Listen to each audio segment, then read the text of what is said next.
It's Nolan. Now, before we get started, make sure y'all hitting that like button. Make sure y'all sharing it on your respective platforms. Let somebody know what we're doing today. Now, let's get into the show. The ultimate goal is to be financially free. My legacy building, yeah, that's enough for me. We're scaling our levels to a higher degree and passing the fruits to my family tree. The ultimate goal is to be financially free. My legacy building, yeah, that's enough for me. We're scaling our levels to a higher degree and passing the fruits to my family tree. You never work a day when you love what you're doing, fulfilling purpose, pursuing, growing, and never been truant. Dedicated to the process, focusing on problem solving, bringing minds out and be the ones that never went to college. Hungry though, watching folks come and go. I learned to seize the moment. Every option isn't optimal, only speak on what I control. Everything else is like an equation, comes down to the situation at hand. But let's keep it basic, bring value. Every room I step inside became an asset. I assess the objective logically where y'all procrastinate. With bigger smile budgets, I can do it all. Cause ever since I started hustling, we gon' get that ball jumping. Yeah, scared money don't make money, homie. You missed the shot you scared to take, that's why I'm always loaded. How many companies we took from 0 to 100? They never saw me coming, now them numbers up and running. The ultimate goal is to be financially free. My legacy building, yeah, that's enough for me. We're scaling our levels to a higher degree and passing the fruits to my family tree. The ultimate goal is to be financially free. My legacy building, yeah, that's enough for me. We're scaling our levels to a higher degree and passing the fruits to my family tree. What's going on, beautiful people? It's the kid J Nolan here. Welcome back to another episode of Inside the Industry, your number one source for music, entertainment, commentary, and breakdowns. Hope everybody's doing well out there. Now, in this episode, we're going to be giving another update on the Jay-Z versus Tony Buzbee / Jane Doe case, where Jay-Z is currently suing them. One lawsuit is for extortion and defamation in California. He's also suing for defamation and harassment in Alabama federal court. And these things are going concurrently at the very same time. And it's getting crazy. Now, Jay-Z has come to the table and provided testimony from private investigators who have met Jane Doe, had conversations with Jane Doe, and their story is much different than what the Jane Doe said the other day. Now, remember, we just talked about this to where she came out and co-signed and gave a declaration backing up Tony Buzbee, basically stating that she was approached by some people who were aggressively asking her questions, and they confronted her parents, and she was scared. She asked to be left alone and all of this type of stuff. But Jay-Z, in his lawsuit in Alabama, which is where she resides, he says that he got a sworn declaration from the Jane Doe where she admitted to lying. She admitted that Tony Buzbee brought Jay-Z's name into the whole fold, that she originally saw on Facebook. Ava Law Group was looking for people to basically go up against Diddy. She signed up for that, and Tony Buzbee is the one who urged her to add Jay-Z name into the fold because she would get a payout. They have written declarations from multiple private investigators who were present that have, they say they have evidence of this. They say that they have records of this conversation happening. And they also say she was not scared and that she was actually very much even keeled and welcoming in the conversation that they had. So we're receiving two conflicting stories, but they say they have evidence, and they're also challenging to say Tony Buzbee needs to be brought forth for a testimony of his own under the penalty of perjury for a deposition, to where he would need to speak to this. And if he lies, of course, that will be perjury, which a licensed attorney perjuring himself, I don't think that would go well for the rest of his career, his practice, and everything. So this is getting crazy, man. Again, I don't know who Tony Buzbee thought he was playing with when he first got this. I guess he thought Jay-Z was one of them other suckers. But You were gravely mistaken. Now you found yourself in a graveyard just waiting to be escorted into the dirt. Hypothetically speaking, that is, not physically or in real life. You get what I'm saying? So let's go ahead and get into this, man. It's a bit to get through. It's not that much, but it's enough. Definitely enough. All right. So the first thing I want to get to is in Jay-Z's lawsuit in Alabama, I noticed an interesting piece of paperwork that I didn't see the other day where Jay-Z filed a motion to sue so-called Jane Doe and give her a pseudonym. So after all of this time, all this 5-6 months of back and forth, this malicious, intentional infliction of distress, the extortion, smearing his name, all of these things, Jay-Z is still being lenient to this woman and doing everything in his power to not expose who she is, of course, although they know. And this is a very good move because she's claiming, remember in her declaration in favor of Tony Buzbee, she said that she dropped her she dropped her case against Jay-Z for fear of what the fans and the media and everybody would do if her identity were, I guess, disclosed, which it hadn't been. So he's saying, in order to keep her safe, even though I don't fuck with her, even though I'm going to bring my hand of wrath in her direction, I still want to make sure that she is safe and that nobody finds out who she is. Check this shit out. All right. This is Jay-Z's motion for leave to proceed using pseudonym for one defendant. Plaintiff Sean Corey Carter moves the court for leave to use a pseudonym to proceed against defendant Jane Doe. In further support, Mr. Carter states the following. Mr. Carter brings this lawsuit against Jane Doe to hold Doe accountable for false allegations of SA that she made against Mr. Carter and extortionate demands made in conspiracy with her attorneys on an ongoing basis. Mr. Carter does not commence this action lightly. Following Jane Doe's admission that she fabricated her claims against Mr. Carter, her lawyers have continued to seek to hide this reality, including through further extortionate threats and demands by Buzbee, Fortney, and their New York co-counsel on February 28th. Even after all this, Mr. Carter does not wish to expose his malicious and wrongful accuser's identity in his complaint and seeks to maintain her anonymity as Doe. But the extortion and abuse of Mr. Carter by Doe and her lawyers must stop. Therefore, Mr. Carter has been compelled to bring this lawsuit to hold Doe accountable for her willful defamation per se and her malicious prosecution of knowingly false allegations against Mr. Carter, and Doe and her co-conspirator attorneys have falsely and maliciously peddled. Mr. Carter moves the court to allow him to sue Doe under a pseudonym because upon information and belief, Doe has a history of mental illness and medical vulnerabilities, including instances of self-harm. Mr. Carter is concerned that by using Doe's real name, Doe will be subject to potentially harmful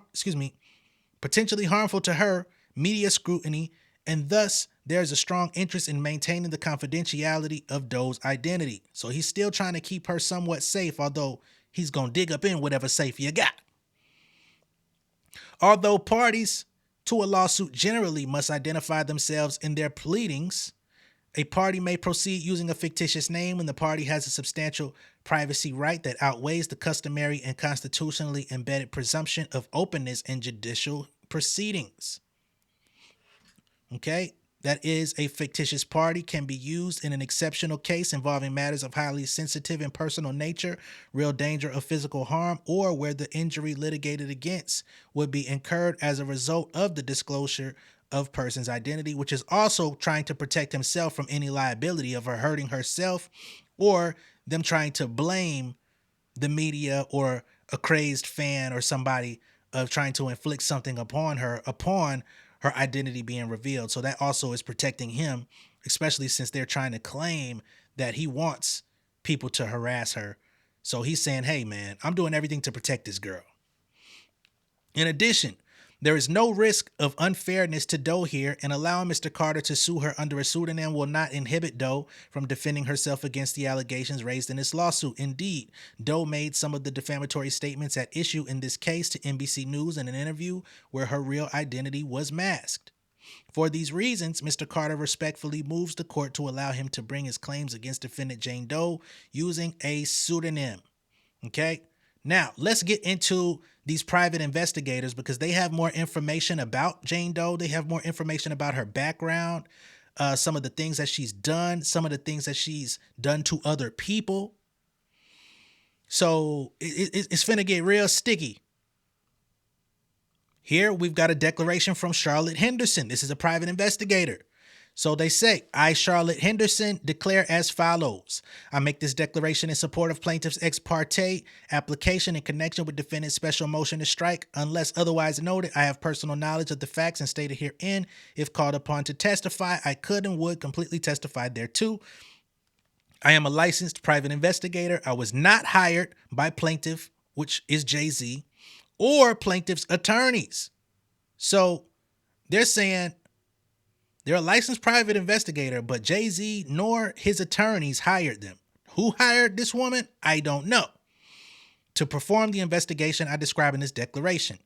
On Friday, February 21st, this was just a couple weeks ago, along with investigator James Butler. So these are the two people that she's referring to in her own declaration.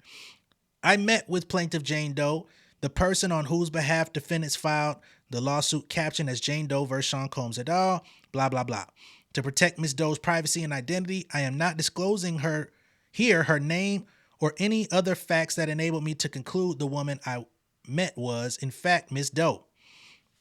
We met with Ms. Doe on the front porch of her home in Alabama. Ms. Doe confirmed that she was, in fact, the Jane Doe plaintiff in the lawsuit. Ms. Doe, Mr. Butler, and I were the only people present. Throughout our discussion, Ms. Doe appeared calm and at ease. She maintained a natural demeanor and engaged in conversation freely. Ms. Doe's body language, including her nodding, relaxed posture, and steady tone of voice, reinforced that she did not feel scared or intimidated during our interaction. So this completely contradicts the statement that she made for Tony Buzbee, which I personally believe was completely drafted by Tony Buzbee. All she had to do was sign off on it because he's trying to protect himself, his practice, and everything that he's built up into this point. Because if Jay-Z is successful in what he's trying to do here to Tony, this shit is going to ruin his career, as it should. Okay? At no point during our interaction did Ms. Doe request to be left alone, which also contradicts what she said in the statement for Tony. During our conversation, Ms. Doe told me, among other things, the following facts. She saw an advertisement on Facebook for the Ava Law Group law firm concerning Sean Combs. So she was brought into the fold of this whole thing off of a fucking Facebook ad. The Ava Law Group referred her to defendant Tony Buzbee. And remember, Ava Law Group is who Tony Buzbee blamed when he said he didn't do his proper due diligence. He thought that they were doing the vetting, right? Ms. Doe and Mr. Buzbee for the first time, Ms. Doe met Mr. Buzbee for the first time in Houston, Texas. He paid to fly her there. Their meeting to discuss the case took place when Ms. Doe flew out for an interview that Mr. Buzbee had arranged for Ms. Doe to give to NBC News in Mr. Buzbee's office. So the first time she even met this clown is the same day she conducted the NBC News interview, which completely thwarted all of their momentum. There was plenty of people that was like, damn, what the fuck is going on with Jay-Z? The interview came out and they said, shit, boy, they look like some bullshit. Jane Doe stated to me that Mr. Carter did not SA her. Jane Doe stated to me that she originally told Mr. Buzbee that she had been by Sean Combs and a world-renowned female celebrity was also present for the assault, and that Mr. Buzbee suggested that she claimed that Mr. Carter was another offender. And I still don't believe Diddy did this, to be for real, but we'll just go with it, because still her story, even with removing Jay-Z, it ain't a legitimate story. It's not eligible to meet these requirements over here on inside the industry. They may meet some of these other motherfuckers, but not I. But that's a whole nother conversation. Jane Doe stated, Buzbee brought Jay-Z into it, and he was the one that kind of pushed me towards going forward with him, with Jay-Z. Jane Doe said that Mr. Buzbee asked her if Mr. Carter had been at the party. Miss Doe told Mr. Buzbee that Mr. Carter was at the party, but she told me that Mr. Carter did not take part in any SA of Miss Doe. Jane Doe confirmed the following regarding Mr. Carter during our interview. Jay-Z had nothing to do with this, correct? Right. Other than he was at the party that you were at, so I mean he did not assault you. No, was the answer. He was just there, but he didn't have anything to do with any sexual acts towards you? Yeah, was the answer. Jane Doe said to me that lawyers at Mr. Buzbee's law firm told her that if she pursued Mr. Carter, she would get a payout. Miss Doe said to me that shortly before Mr. Buzbee dismissed the lawsuit against Mr. Carter, Mr. Buzbee told Miss Doe that Mr. Carter was threatening to kill her in response to her lawsuit and could come after her. Upon hearing that, Miss Doe agreed to drop her case. So again, this lines up with what Jay-Z said, that Tony Buzbee sent his boy Fortney down there to Alabama and said, hey, Jay-Z said he gonna kill you. You gonna need to drop this. All to protect his sorry ass, no reputation having ass reputation. You're gonna need some more running shoes, Mr. Ambulance Chaser. Miss Doe stated 4 times that Mr. Carter did not assault her. After Miss Doe had voluntarily and consistently affirmed this, we inquired whether she would be open to signing an affidavit reflecting what she had told us. She responded by saying, but how does this help me? So I guess she refused to sign the affidavit. Okay, but they have this, I would guess that they had this recorded. I don't know how recordings work in Alabama, but you know, there is a certain thing called a one-party state where only one person has to consent, which could be the person recording. But I don't know how that works in Alabama, okay, to where it would be admissible in court. They say, I declare under penalty of perjury under the laws of the state of California that the foregoing is true and correct, executed on the 4th day of March 2025. Right? So, oh, this is in Montgomery, Alabama. Oh shit. They got the city on that motherfucker. This the city. Whoa. Let's continue though. This ain't the end of it. Now here we've got a separate declaration from Ian Pillinger, another private investigator. And this is what they have to say. I, Ian Pillinger, declare as follows. I make this declaration in support of plaintiff's ex parte application in connection with defendant's special motion to strike unless otherwise noted. I have personal knowledge and all the facts, blah, blah, blah. I was provided with the name of plaintiff Jane Doe, the person on whose behalf defendants filed the lawsuit captioned blah, blah, blah. Based on publicly available records and internet searches, this investigation revealed the following information about Jane Doe. To protect Ms. Doe's privacy and identity, I am not disclosing here her name. So this person went off and did their own investigation into her. And they said that they used publicly available records and internet searches in order to secure her identity. Okay? So they say Jane Doe has a legally documented history of mental health issues. Her parents have custody over her son, and she lost custody over her daughter because an Alabama court determined that Doe has engaged in a series of activities, both before and after the child's birth, that the court found to be inconsistent with someone demonstrating good mental health. Okay?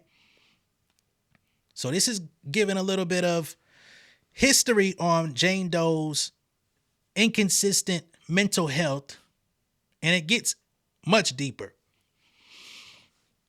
According to the court in that case, Jane Doe has a history of bipolar disorder, borderline personality disorder, obsessive compulsive disorder, and psychogenic non-epileptic seizures.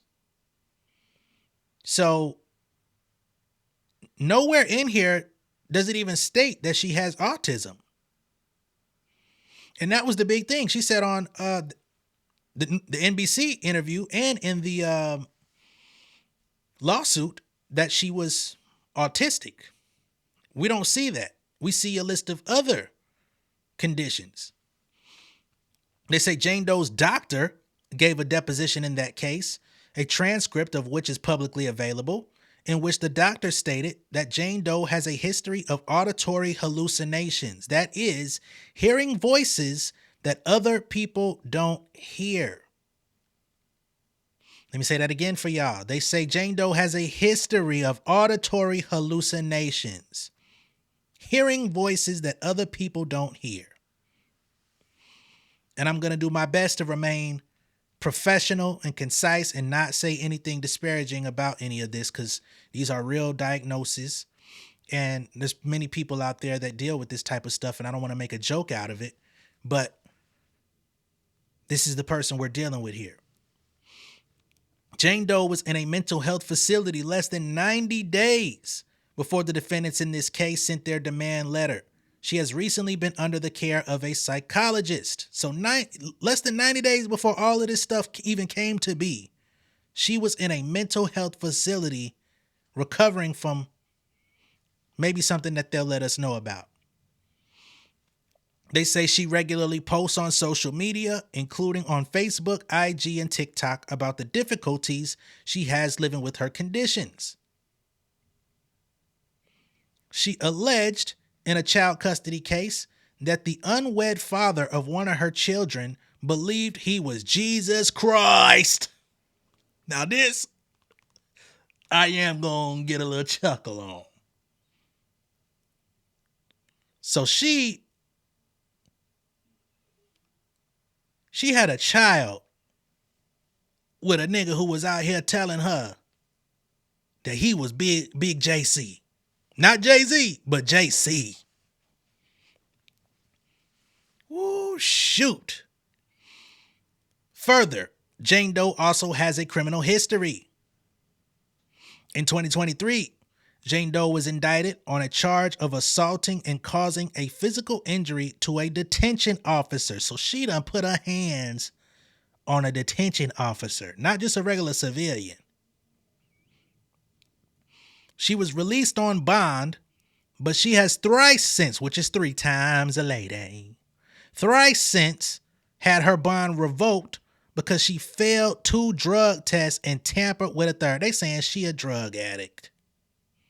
Most recently, she failed a drug test on August 19, 2024. This was just months ago, which caused her case to be transferred from mental health court back to district court. So dang, they say you ain't eligible for mental health court. You going back to the state.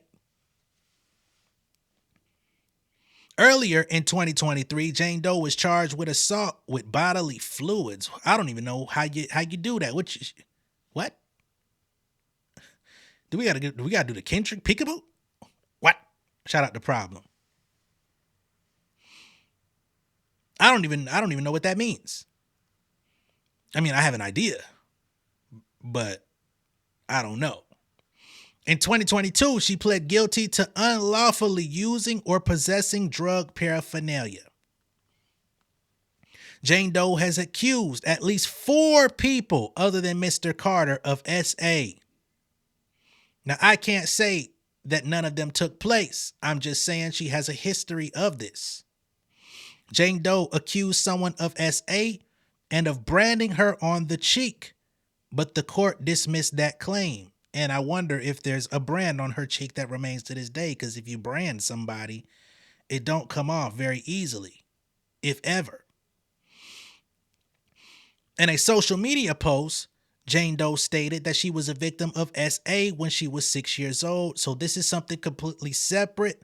It could be true. I don't know.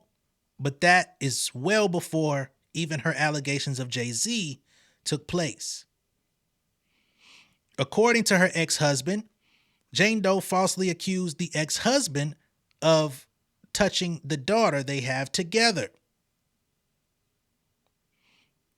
She also accused a man on social media of seeking nude photos of children in exchange for money and posted a picture of his face. Now, I don't know if these things are true. Just saying, they're saying she's got a history of making these types of accusations. She posted on social media regarding a separate incident where someone allegedly carved the word freak into her chest against her will. Carved, by the way. So these are like permanent scars that should be still on her body. I declare under penalty of perjury under the laws of the state of California that the foregoing is true and correct. Executed on this 4th day of March 2025 at Brooklyn, New York. Ian Pillager comes with their own declaration and history of Miss Jane Doe. Here is where Jay-Z and his attorneys are requesting that Tony Buzbee be subject to a deposition where he would have to speak to the nature of his relationship with this Jane Doe and, really get into some things about what the hell he been on with these false ass accusations, allegations, and more, talking about Jay-Z did this stuff, right? So here they say notice of application. To the court, all parties and their counsel of record. Plaintiff hereby applies to this court ex parte pursuant to the court's February 25th, 2025 instructions. For further proceedings on this application, plaintiff will appear in the Department 1 of this court located at Santa Monica Courthouse, blah, blah, blah. Plaintiff requests the following relief. And plaintiff is Jay-Z. To supplement the record in opposition to the defendant's special motion to strike with the concurrently filed declaration of investigators Charlotte Henderson, James R. Butler, and Ian Pillinger. I got to go see if I can find James Butler's declaration as well. That if the court has any doubts about the admissibility of any of the evidence in the investigator declarations regarding statements by Jane Doe, i.e. the person on whose behalf defendants filed the complaint against Mr. Carter, blah, blah, blah. They could serve a deposition subpoena and subpoena ducis tecum. They can examine Jane Doe at such deposition for not more than 2 hours. So they want to have an opportunity to sit with her as well to be deposed, including to confirm under oath that she is the person who signed the anonymous declaration. Oh, so she did sign it. Who signed the anonymous declaration submitted to the court on March 3rd, serve a deposition subpoena and subpoena on Mr. Buzbee, and D, examine Mr. Buzbee at such deposition for not more than 2 hours, including regarding his communication with Jane Doe. So he wants to bring both of them to a deposition and make them sit down and answer these questions truthfully and honestly. The investigator declarations provide evidence of the following facts. Mr. Carter did not S.A. Jane Doe. Jane Doe met defendant Anthony Buzbee to discuss the case for the first time on December 11th, 2024 in Houston, Texas. During that meeting, Ms. Doe told Mr. Buzbee that she had been simultaneously blanked in 2000 by Mr. Combs while a well-known female celebrity stood and watched. Mr. Buzbee suggested that Ms. Doe claimed that Mr. Carter had taken part, and he pushed her to make that claim. Lawyers at defendant the Buzbee law firm told Ms. Doe that if she pursued Mr. Carter, she would receive a cash payout from Mr. Carter. If Mr. Buzbee or his colleagues had run a basic background check or even a Google search on Jane Doe before Mr. Buzbee publicly accused Mr. Carter of blanking her, based on a story from Ms. Doe that started out as having been blanked by Mr. Combs while a female celebrity watched, they would have discovered that Jane Doe has significant mental health history, which includes a myriad of disorders that bears on whether her accusations of what anyone may or may not have done to her 24 years ago can be believed. B, made other accusations of SA that were in large part later determined to be unsubstantiated. And C, a criminal record that includes assault of a law enforcement officer and other serious offenses. Right before Mr. Buzbee dismissed Jane Doe's lawsuit against Mr. Carter in February 2025, Mr. Buzbee and his colleagues told Ms. Doe that she should drop the lawsuit because Mr. Carter had threatened to unalive her.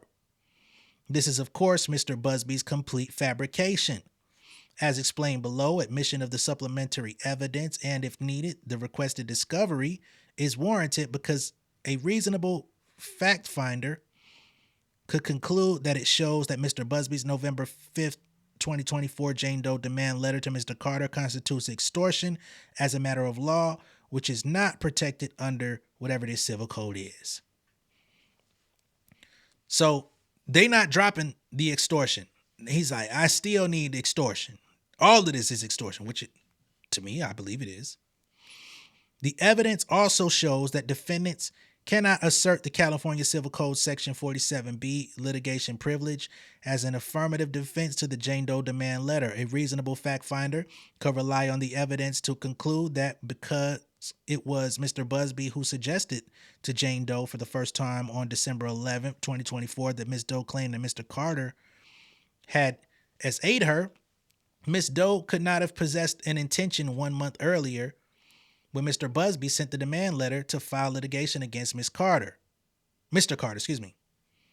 So they're saying that this was all Tony Buzbee's doing as it pertains to Jay-Z from the jump, because he had already sent the demand letter prior to even meeting her or discussing this thing with her. Am I protruding into this thing a little too far? Yeah.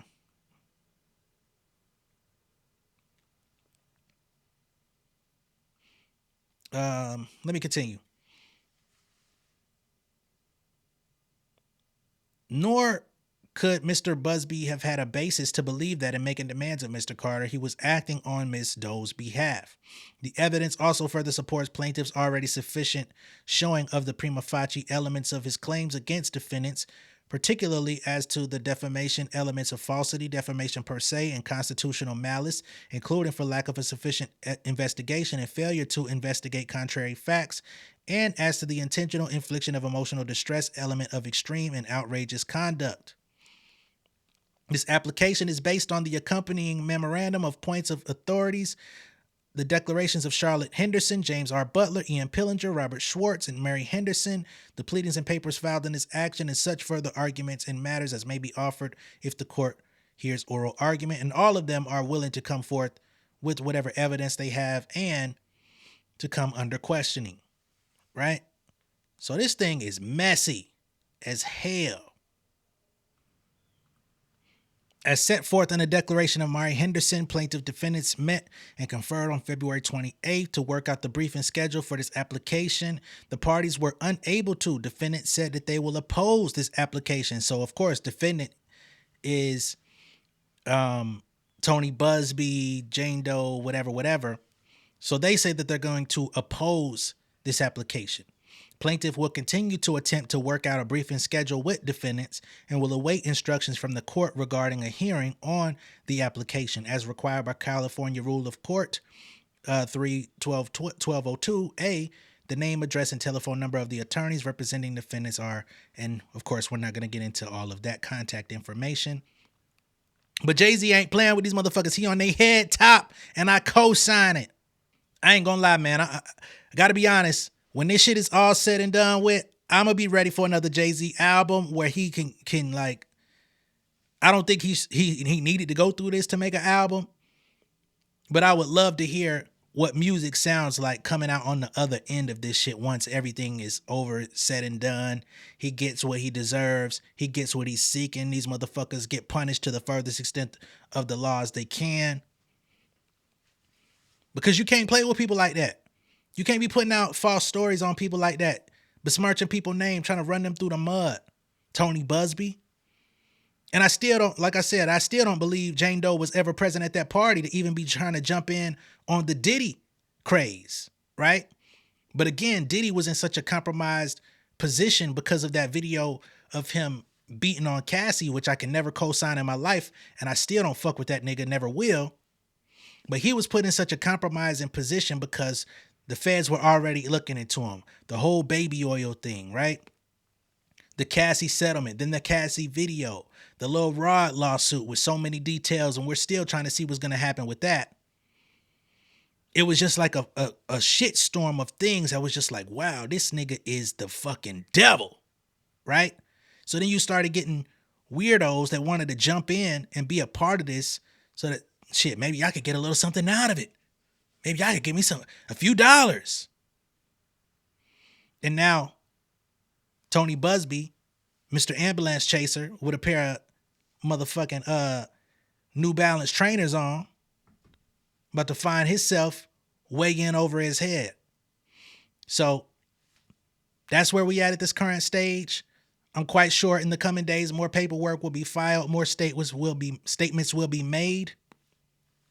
And I'm going to be here for all of it. I ain't going to lie. The Jay-Z stuff, I know, since it's not as salacious, being that it's not throwing him under the bus, as it doesn't have anything to do with the takedown of Jay-Z, you know, the interest is kind of dissipating. People ain't watching. The views are going down on the Jay-Z subject. But I'm going to continue to talk about this shit. Just from a moral standpoint, this shit needs to be spoken about. This shit does not need to be swept under the rug.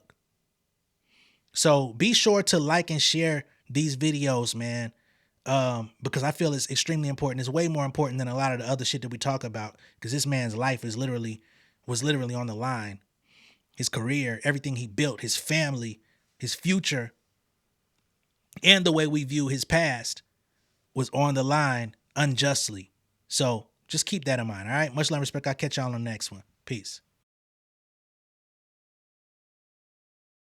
King of my city and cul-de-sac. Coming out swinging like soldier rags. Leading my people like quarterback. Boy, I study this shit, I'm an almanac. Had to get up and grind. Knowledge is booming, I'm here to apply. Came with the chip and the dip, it just single the mind. We finna do more than survive. I need my check. Spinning the block for the Gouda. We hitting the jeweler to flood out the net. We don't do beef on computers, I'm straight out the sewer. We come when you rest. Niggas be looking perplexed, so keeping my foot on their neck. No map, I trust my gut for the quest. But drama, I'm fully abreast. I was ready for years and they doubted me. All of a sudden they tell me they proud of me. I been dropping these haters like calories. Cross them out, I came back with some boundaries. Stand for my honor, but too raw, no corner. Packing the stick with a drummer. Wanna catch my bad, won't fumble. I done came too far to be humble.